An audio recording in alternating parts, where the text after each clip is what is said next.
तर देशामध्ये तिसऱ्यांदा मोदींची सत्ता येते आहे हे सांगण्यासाठी एक्झिट पोलची गरज नाही, मात्र एनडीए सरकारने शेतकऱ्यांसंबंधी घेतलेल्या निर्णयाचा फटका या सरकारला बसणार असल्याची भीती भाजपच्या राधेश्याम चांडक यांनी व्यक्त केलेली आहे। त्यांच्याशी बातचीत केलेली आहे आमचे प्रतिनिधी डॉक्टर संजय महाजन यांनी।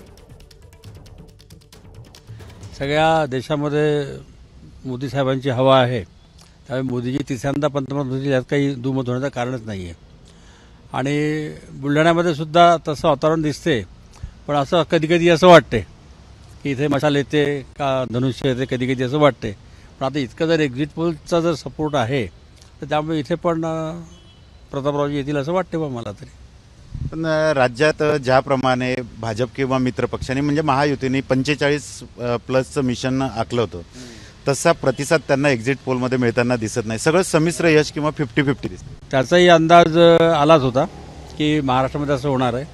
मूळ कारण म्हणजे कांदा प्रश्न, कांद्याला भाव मिळाला नाही, कांद्यावरती निर्यात बंदी, म्हणजे आपला ग्राहक नाराज होऊ नये, शेतकरी नाराज झाला चालतो। त्यामुळे मग त्यांना कुठे निर्यात बंदी, कुठे इम्पोर्ट ड्युटी लावायची, कुठे एक्सपोर्ट ड्युटी लावायची आणि भाव वाढू द्यायचे नाही। तर हे तर वास्तविक चुकीचंच आहे ना, तो फटका बसला असं मला वाटते। आकडेवारीत विचारायचं म्हटलं तर महायुती आणि महाविकास आघाडी किती तुम्ही जागा देणार राज्यामध्ये? विधानसभेच्या लोकसभेच्या 48 पैकी किती?